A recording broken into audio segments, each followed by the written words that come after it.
Attention, cette émission est laissée à la discrétion de l'auditeur. Les propos et les opinions peuvent choquer. Oreilles sensibles s'abstenir. Richard Martineau. Un animateur pas comme les autres. Richard Martineau. Il en arrive-tu les affaires? Ça devrait être le nom de l'émission. Hein? Bonjour, bienvenue à Il en arrive-tu les affaires? Alors, 3 meurtres à Montréal hier. Ça va bien. Moi, je trouve que ça va bien à Montréal et tout ça. Alors, 29 ans, 25 ans, 15 ans, une bagarre dans une ruelle. Mais j'ai une bonne nouvelle pour vous. J'ai une excellente nouvelle. J'entendais ce matin un haut placé de la police de Montréal, quelqu'un qui s'occupe des crimes majeurs, qui disait « Je veux rassurer la population. C'est pas des meurtres causés par le crime organisé. On n'est pas devant une escalade, là, une guerre de gang. Absolument pas. Non, ce n'est qu'une bagarre comme ça dans une ruelle. Donc, ça vous rassure. Hein? Moi, je suis tellement content de savoir c'est pas les Hells, c'est pas des gangs de rue qui se tuent entre eux autres. C'est rien que du monde ordinaire comme ça qui commence à se poignarder. Ça va pas mal mieux que je pensais. Moi, je pensais que c'était des gangs de rue. Mais c'est rien que du monde ordinaire comme ça à Montréal. On est tellement fous maintenant que le monde ordinaire commence à se donner rendez-vous dans les ruelles et à se poignarder comme ça. Il n'y a aucun maudit problème. Alors, vous connaissez l'expression « When life gives you lemon, you make lemonade ». Quand la vie te donne du citron, tu fais de la limonade, transformer le négatif en positif. C'est ce que fait Mme Plante, notre mairesse de la ville. Elle a sauté sur l'opportunité. Quand même, c'est une femme qui a beaucoup d'initiatives, il faut le dire. Alors, elle a vu la ville de Montréal, toute décollissée, OK, là, avec des gens qui sont à 4 pattes à terre parce qu'ils délirent, parce qu'ils sont en manque de drogue ou ils ont pris de la drogue trop forte, des gens qui chient dans la rue, des rues éventrées avec des trous dedans, des commerces fermés, la saleté, la violence. Puis elle dit, qu'est-ce que je peux faire avec ça? Puis là, elle a dit, hey, j'ai un flash. Il y a plein de films ces temps-ci qui se tournent dans un monde post-apocalyptique. Les films de fin du monde. Fait que je vais aller à Los Angeles, puis je vais essayer de convaincre les gens, les producteurs là-bas, de venir tourner leurs films de fin du monde à Montréal, parce qu'on a un décor parfait. Là. Ils n'ont pas besoin d'imagerie numérique. Ils n'ont pas besoin de faire des décors en carton-pâte. La ville est décalissée. Tu mets ta caméra et ça a l'air d'un film de fin du monde. Ça, c'est une mairesse. Ça, c'est quelqu'un qui a du plomb dans la tête, là, qui est là, puis elle a une sacrée bonne idée. Puis elle est allée donc à Los Angeles essayer de convaincre, de séduire, de courtiser tous ces gens-là pour venir tourner leur film ici. Bravo. Le Vatican blanchit le cardinal Lacroix. Vous savez que je suis catholique, j'ai été baptisé, je suis de culture catholique, pas croyant, mais quand même, tu sais, comme catholique, je me dis, le cardinal Lacroix, qui est pogné dans une histoire d'agression sexuelle sur une fille de 17 ans. Oh, qu'est-ce qui se passe, bon Dieu, dans mon église? Mais là, le Vatican, il l'a blanchi. Là, je suis content. Parce que, tu sais, quand le Vatican mène une enquête, attends une minute, toi, là. Tasse-toi, là. Le Vatican, eux autres, ils niaisent pas avec les prêtres pédophiles. Sais-tu ce qu'ils font? Moi, vous le dire, ils niaisent pas avec la POC, eux autres. Ils voient un prêtre pédophile, tout de suite, ils prennent une décision, ils changent de paroisse. Pouf! Il change de paroisse. Puis là, c'est dur parce que le prêtre pédophile, il a tout son réseau de petits enfants qui le sucent. OK, dans sa paroisse, ça a pris du temps de monter son réseau. Il y a Steve, il y a Kevin, tout ça. Il y a plein d'enfants qui sont prêts à aller le voir dans son confessionnal. Puis là, eux autres, ils changent de paroisse. Il faut qu'ils recommencent. Il faut qu'il commence depuis le début à remonter son réseau d'enfants qu'il va pouvoir baiser. C'est pas facile. Le mystère de la foi. Oh, qu'il est grand le mystère de la foi, en effet. Laissez venir à moi les petits-enfants, comme disait Jésus. Alors, écoute, le Vatican n'y est pas. Fait que là, ils ont fait faire une enquête interne. Le Vatican qui enquête sur l'Église catholique. Hein? Ça, c'est comme la police qui enquête sa police. Hein? Oh boy, hein? Ils sont objectifs en Christie. Alors là, mais l'ancien juge, c'est un juge québécois, l'ancien juge André Denis, qui a mené cette enquête-là pour le Vatican, il n'a pas pu rencontrer la présumée victime. Elle ne voulait pas le rencontrer. Je ne sais pas pourquoi, hein? Je ne sais pas pourquoi elle ne voulait pas rencontrer un représentant du Vatican. Parce que peut-être qu'elle T'sais, pourtant, elle aurait été tellement bien comprise, bien écoutée. T'sais. Ça aurait été tellement objectif. Et non, elle n'a pas. Fait qu'il dit mon enquête est incomplète, mais on blanchit le cardinal Lacroix, donc je suis extrêmement content. Le Vatican qui se montre encore extrêmement dur envers les pédophiles présumés. Il faut le dire, M. Lacroix, il est présumé innocent jusqu'à preuve du contraire. Il faut le dire, c'est important. Il y a une ancienne enseignante. Elle a perdu sa job parce qu'elle, elle a cruisé, elle a 29 ans, et elle a agressé sexuellement un de ses élèves, un adolescent. Elle a envoyé des textos, elle était en amour avec lui, elle l'a amené dans un stationnement à un moment donné, puis elle l'a agressé sexuellement. Et là, bon, elle a été arrêtée, elle ne devait plus avoir de contact avec lui, elle continuait à envoyer des textos, blablabla. Et là, elle a été jugée et 18 mois à la maison. Femme de 29 ans qui agresse un de ses élèves de 14 ans. 18 mois à la maison. OK, changeons. Mettons, c'est un professeur de 29 ans qui agresse une de ses élèves adolescentes, qui l'agresse sexuellement. Là.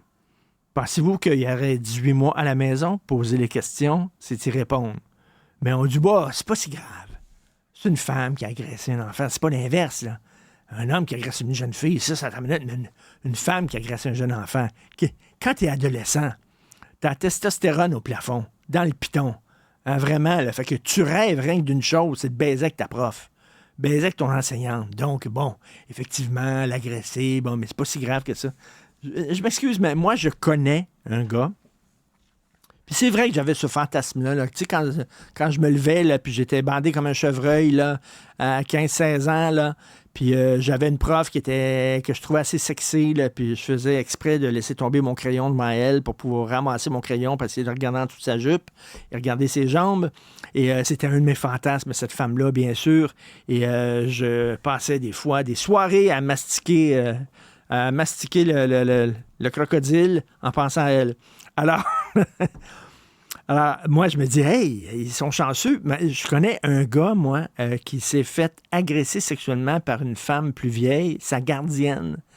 Et il l'a pas trouvé drôle. Il n'a pas trouvé ça drôle. D'ailleurs, le jeune garçon qui était agressé par cette femme-là de 29 ans, il dit, toutes mes amis, aux yeux de mes amis, je passe pour un champion, un héros, et il a couché avec sa prof. Mais il dit, moi, ça m'a apporté plein de problèmes familiaux, de problèmes personnels, et je ne l'ai pas trouvé drôle. C'est une victime d'agression sexuelle. Il n'y a rien de drôle. Mon ami qui s'est fait agresser par sa gardienne, puis il y a bien de ses chums qui disent « Hey, tu t'es fait agresser par ta gardienne. Wow, t'as couché avec ta gardienne. Super cool. » Non, lui, il l'a pas trouvé cool. Ça a causé plein de problèmes avec ses relations avec les femmes, tout ça. Donc, faut pas sous-estimer ça. Faut pas banaliser ça. C'est un crime, mais parce que c'est une femme majeure qui a agressé sexuellement un jeune adolescent, une petite peine complaisante. Une petite peine complaisante. Je suis convaincu que si ça avait été l'inverse, ça n'aurait pas été la même chose. Je veux vous parler d'un livre que je suis en train de lire sur le jazz, sur 3 musiciens de jazz, parce qu'il y a une anecdote intéressante. C'est un livre sur Miles Davis, trompettiste, culte, John Coltrane, un des meilleurs saxophonistes de jazz au monde, et Bill Evans, qui était un pianiste de jazz de génie. Et c'est sur ces 3 gars-là, comment ils ont changé la musique dans les années 50. Et l'auteur écrit sur Miles Davis. Miles Davis avait un orchestre de jazz et il y avait John Coltrane avec lui et il y avait plein d'autres musiciens noirs et il y avait Bill Evans qui était blanc. Mais non seulement Bill Evans était blanc, mais tu pouvais pas être plus blanc que ça. Straight blanc, là, tu sais, les petits cheveux blonds séparés sur le côté, avec des grosses lunettes de geek, des lunettes de nerd, là, en corne, là, et il était super blanc. Puis il avait l'air bien straight, sauf que c'était un pianiste de génie.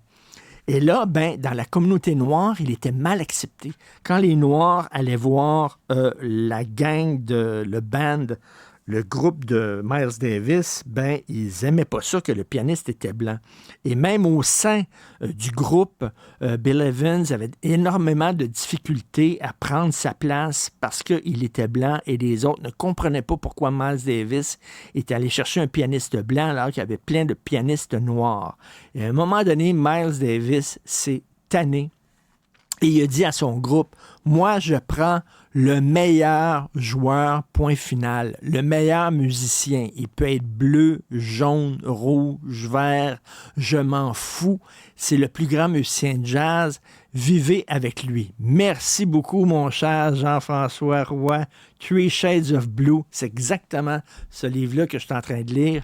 Et alors donc, Miles Davis a dit, je me fous de la couleur de sa peau, aller au-delà de la couleur de sa peau, et moi, je choisis les gens selon leur talent. Fin des années 50, Miles Davis, aujourd'hui, il capoterait Miles Davis, parce que pourquoi? Parce qu'on juge les gens par la couleur de leur peau. Hein? James Kaplan, l'auteur de ce livre-là, il dit, Bill Evans était victime de racisme inversé. Moi, j'appelle pas ça du racisme inversé, j'appelle ça du racisme point. Les Noirs l'aimaient pas parce qu'ils étaient blancs. C'est du racisme, point. Et aujourd'hui, ben, de plus en plus, hein, si tu veux avoir une subvention, il faut que tu prennes des artisans, des gens racisés, faisant partie de minorités, etc. Comme dit Miles Davis, non. Ce qui compte, c'est le talent, point final. Et en terminant, un texte assez rigolo. Rémi Villemur nous en a parlé de ça la semaine dernière. Vous savez qu'en France, 13% des hommes de 30 ans vivent chez leurs parents. 13%, mais en Angleterre, c'est pire. En Angleterre, c'est 33% des hommes de 20 à 34 ans vivent à la maison chez leurs parents. Et dans le Daily Mail, en Angleterre, il y a une femme qui a 58 ans. Elle est célibataire, mais en fait, elle s'est divorcée. Et son fils, il a 29 ans, puis il colle à la maison. Puis elle dit, quand j'étais plus jeune, puis mon fils était tout petit, puis je me réveillais le matin, puis j'entendais ses pas, toc, toc, toc, toc, dans la maison, ça me faisait plaisir. Je me disais, oh, mon fils, là, il est en train de se lever, il est en petit pyjama nu-pied, il va aller se prendre un petit verre de jus d'orange. Oh, j'aimais ça. Elle dit, aujourd'hui, j'ai 58 ans, quand j'entends toc, toc, toc, toc, ses pas, je me dis, oh non, Chris, il est encore à la maison. Il a 29 ans. Puis là, il laisse ses bas traîner partout, puis ses boîtes de carton de pizza, puis il rouvre la part du frigidaire, puis il dit « Maman, il ne reste plus de lait. » Il a 29 ans. Puis elle a dit « Là, j'essaie de dater des gars, j'essaie de rencontrer des hommes. » Elle a dit « Les amener chez nous, les ramener chez nous. » Puis mon fils de 29 ans, il dort à côté, dans la chambre à côté. C'est un peu malaisant. Puis elle a dit « Pourquoi il ne part pas? » Et Rémi Villemur nous disait, l'excuse, on dit, c'est parce que les logements sont plus chers. C'est difficile maintenant, les logements. Mais c'est pas ça. Quand tu pars de ton premier appartement, OK, quand tu pars, là, tu vas... On a tout fait ça, là, tu vas vivre avec des colocs, là, puis dans un quartier qui était un peu branche-à-branche, là, tu sais, c'était ton premier logement, là. C'est un quartier un peu tout croche, là, puis tu vis avec une gang de chums ensemble, puis tu manges du macaroni au fromage, puis tout ça, mais t'es bien parce que t'es tout seul. T'es pas chez maman, papa. Puis là, elle dit, moi, mes parents ne m'aidaient pas à faire mes devoirs, puis me raccompagnaient pas à l'école, puis tout ça. Tu sais, j'étais tout seul, là, j'étais indépendante, là, très jeune. Elle m'a dit, nos enfants, les autres, ils ont eu des parents qui les prennent par la main, puis qui les amènent à l'école, puis qui les aident à faire leurs devoirs, puis etc. Puis elle a dit, on n'a pas rendu nos enfants autonomes. Fait que là, eux autres, partir en appartement avec des colocs, un mauvais système de son, une télé tout croche, payer leur Internet, puis pas avoir le câble parce que ça coûte cher, ça leur tente pas. Il est mieux rester chez papa-maman, dans le confort, un beau salon, un écran plat, 4K, un gros système de son fantastique. Ils veulent pas partir, ils sont dans le confort, la facilité, etc. Ils sont pas autonomes. Fait qu'elle dit, il y a 29 ans, Chris, puis il colle à la maison. Puis j'aimerais savoir les chiffres, là. Donc, je vous le dis, 13% en France, des hommes de 30 ans à maison. 33%, Christy, c'est énorme, c'est le tiers, là, des 20 à 34 ans à la maison en Angleterre. J'aimerais savoir les chiffres au Québec et au Canada. Ça devrait être, je crois, aussi élevé.